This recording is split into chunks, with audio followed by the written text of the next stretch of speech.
ചെടികളെ പരിപാലിക്കുകയായിരിക്കുമല്ലേ?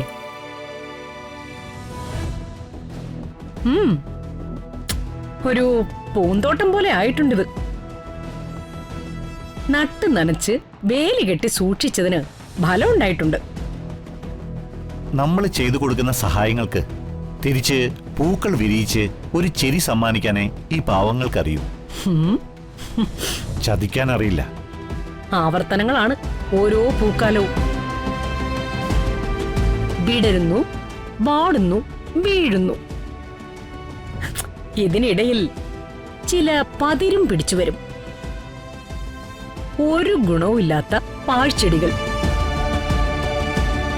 ആ പതിരുകളെ വെള്ളവും വളവും ഒക്കെ കൊടുത്ത് വളർത്തരുത്, പറിച്ചെറിയണം. ഞാൻ ഉദ്ദേശിച്ചതേ ചിന്നുവിന്റെ കാര്യോ. അവളൊരു പാഴ്ചെടിയാ. അവളെ പഠിപ്പിക്കാൻ പോകുന്നു എന്ന തീരുമാനം പാഴ്ചെടികൾക്ക് വളവും വെള്ളവും കൊടുക്കുന്നത് പോലെ മണ്ടത്തരവാ.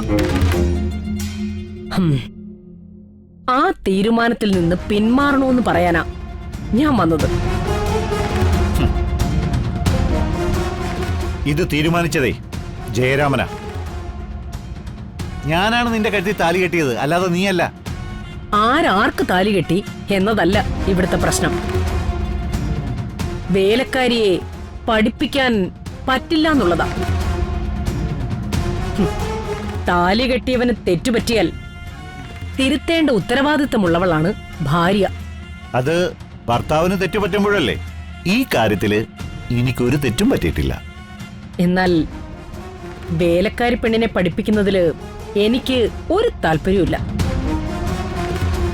ഭാര്യയുടെ താല്പര്യം കാക്കേണ്ട ആളാണ് ഭർത്താവ്. ഇനി അതിനും ന്യായമുണ്ടോ? ഉണ്ട്. രമാദേവിയുടെ ഭർത്താവായ ഞാൻ പലവട്ടം ഭാര്യയായ രമാദേവിയോട് നരേന്ദ്രനുമായിട്ടുള്ള ബിസിനസ് പാർട്ണർഷിപ്പ് വേണ്ടാന്ന് പറഞ്ഞിട്ടുണ്ട്. അപ്പോഴൊക്കെ എന്നെ വെല്ലുവിളിച്ച് ആ നെറികെട്ടവനോടൊപ്പം ബിസിനസ് ഡീലിന് ഇറങ്ങിയോളാ നീ. അവൻ ചതിയന.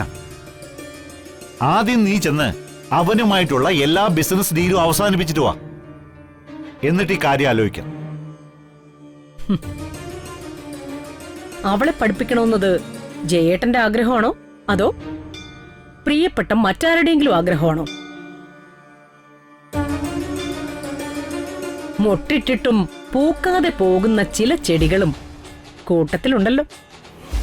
അത് ഈ പൂന്തോട്ടത്തിലില്ല. കാര്യം ഇതിനെ പരിപാലിക്കുന്നത് ഈ വീട്ടിലെ ഗ്രഹനാഥനായ ജയരാമനാ. മൊട്ടിട്ട അത് പൂ വിരിയിച്ചിരിക്കും. രമേ, ഇത് എന്റെ തീരുമാനമാണ്, മാറ്റമില്ലാത്ത തീരുമാനം.